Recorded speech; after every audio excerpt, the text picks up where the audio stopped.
Barnett's 1-1 to Ellsbury. And it gets away from Chirinos. Here comes Headley. He will score. Headley scores on a wild pitch. Ball game over. Yankees win. The Yankees win. Now, back to nothing but sports talk. And maybe a little Game of Thrones talk. No? Pretty Little Liars? Fine, just sports. Back to Zach Gelb on Fox Sports 920 The Jersey. 4:17 is a timer in the Princeton Orthopedic Associates studio. Zach Gelb, Fox Sports 920 The Jersey. The man you just heard was John Sterling on WFAN. Yankees have 2 back-to-back walk-off wins, and now joining us on the hotline in beautiful San Diego as it's raining here in New Jersey is John Sterling. John, Zach Gelb here. Thanks for a few minutes, and how are you? Well, I'm good. It's a long flight, and we flew after the game, and nothing is easy in real life. And when we left, and of course also when Texas left the stadium, we had to get to Kennedy on the buses, which took about forever, and then we flew out here. But after a good night's sleep and a cup of coffee, I'm all set. So what does John Sterling do in San Diego besides going to the ballpark? Is there anything else you do when you're out on the West Coast? Well, we have a game tonight. Luckily, our hotel is almost connected to the ballpark. I've never seen anything like it. You go up an escalator and go out on a landing, and you walk about 10 steps, and you're in the ballpark. So that part's great. And for me, what I do is, for exercise, I swim, and there's a pool downstairs. So after I finish talking with you and finish coffee and the newspapers, I'll go swim, and then it's time to clean up and go to the old ball game. I have to ask you this because we had Gary Sheffield on the show yesterday, and we were talking about your home run calls. I've always wondered, what's your favorite home run call that you ever had? Because I've always been such a big fan of the way that you present the home run calls on air. Well, I think I began them with Bernie Williams with Burn, Baby, Burn. And so for nostalgia, I like that one. And the one I think that people repeat the most is A-Bomb for A-Rod. And so, he's done very well by me with all of his great home runs. So though those are 2 of them, there are many more. There are some that I think are funny. I used to do a French thing for Russell Martin. And which I don't know if anyone got, but that, and I did a Spanish thing for Bobby Abreu.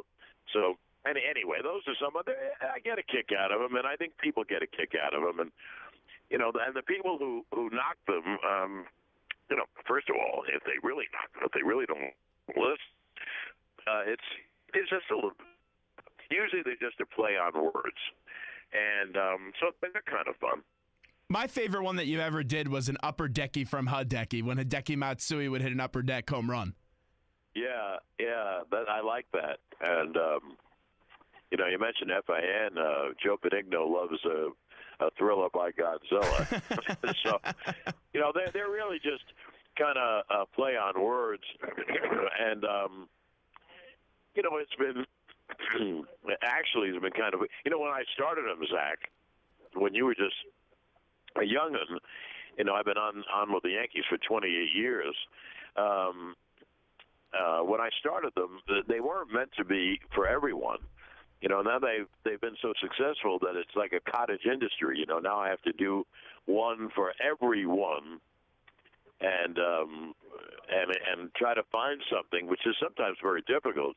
But anyway, it's a nice thing. John Sterling joins us right now, the legendary play-by-play voice of the New York Yankees on WFAN up in New York. It was some way that the Yankees won those last 2 games. The comeback 2 nights ago, and then also the way they won in the fashion yesterday with the pass ball. That was some exciting stuff, John. Yeah, they need it, certainly. They've been very, very inconsistent. So when you're inconsistent, you're basically playing 500 ball.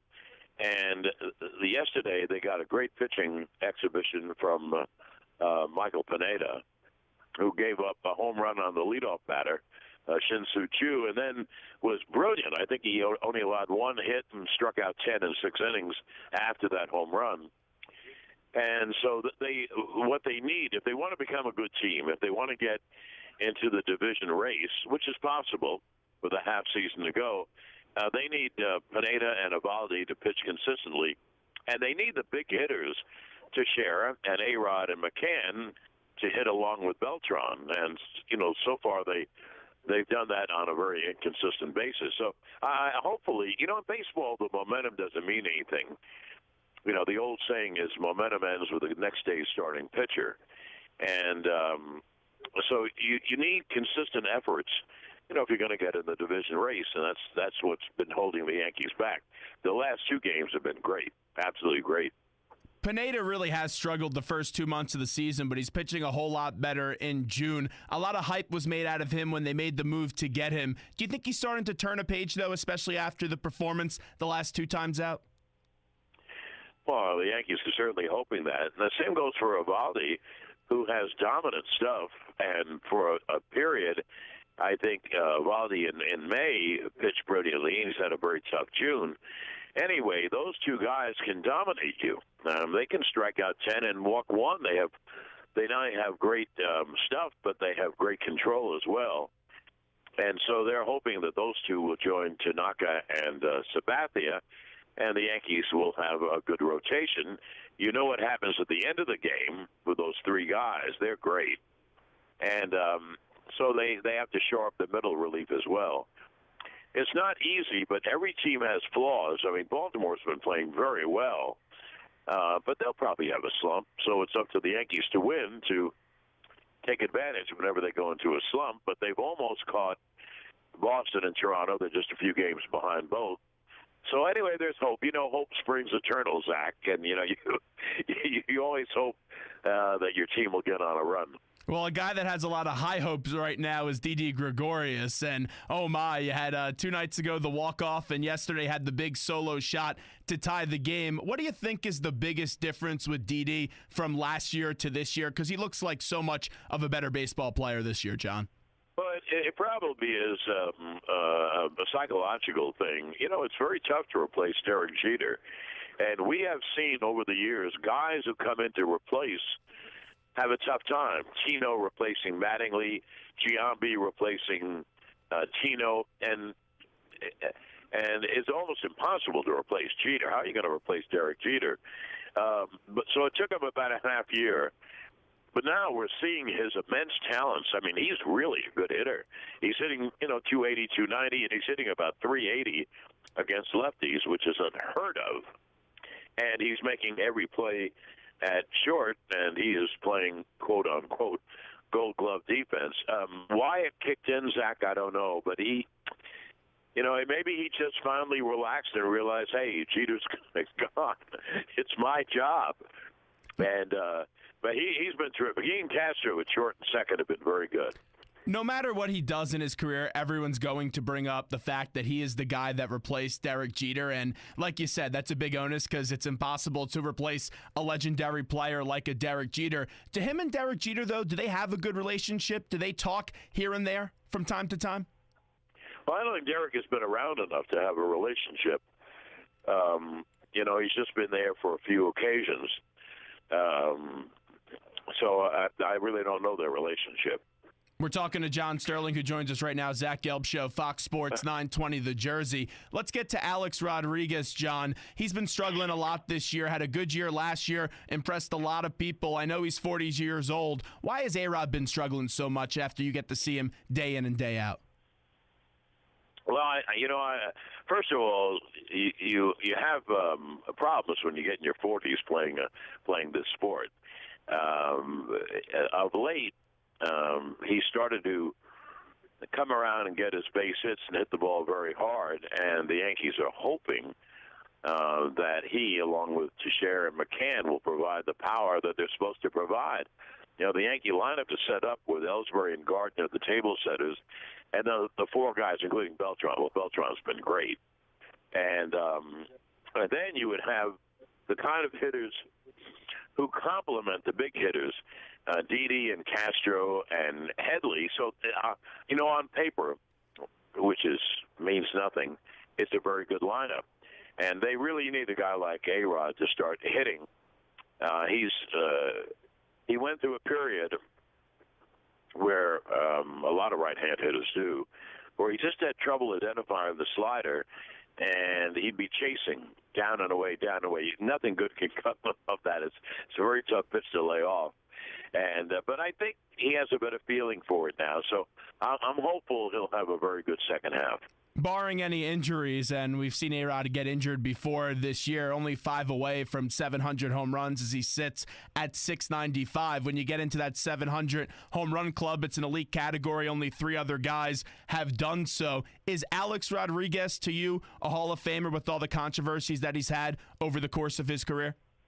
Zach, in my mind now, this is me, no question about it. I would, if I had a vote, which I don't, I would vote for Clemens and Bonds, and when his 5 years are up, A-Rod, and in other words, all the guys who were suspected of taking drugs.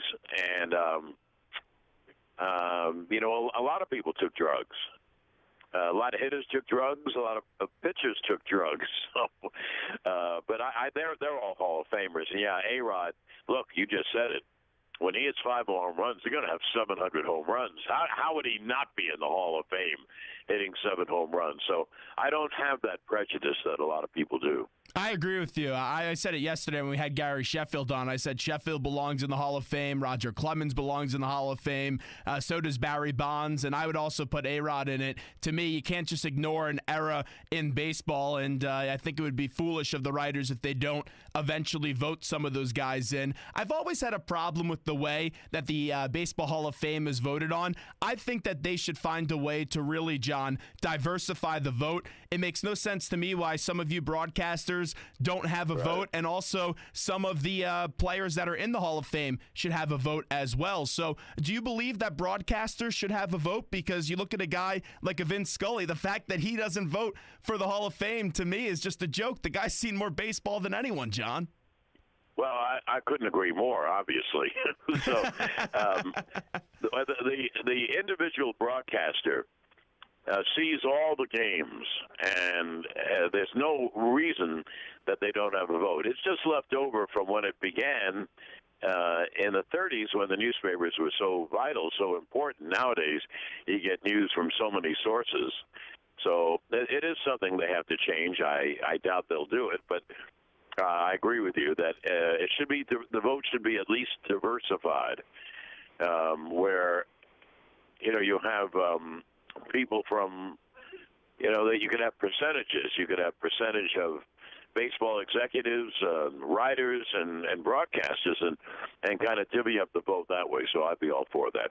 Now, before we let you run, John Sterling, because I know you got to go in the pool and get ready to start swimming, you take a look. We're about a month away from the deadline, August 1st. The Yankees have those 3 arms in the pen. I think it would be smart for them to trade one of them to the Cubs and maybe acquire a player like a Kyle Schwarber for next season. He could be a really good DH. You also have Beltran as well. Maybe they'll go out there and trade him and get something back for the future. What do you anticipate the Yankees to do at the deadline? Will they stay with what they have, or do you see them be inactive?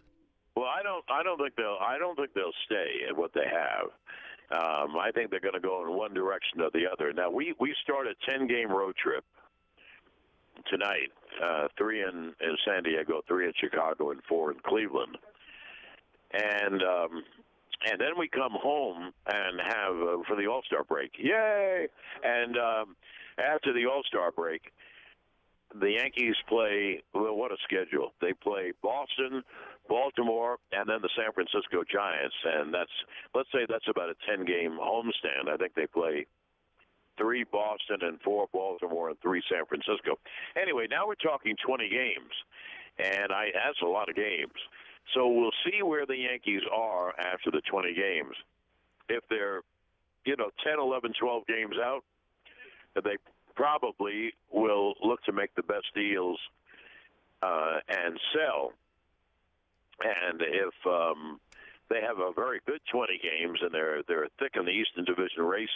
I think they'll become buyers. So I think you have to look at the next 20 games for the Yanks.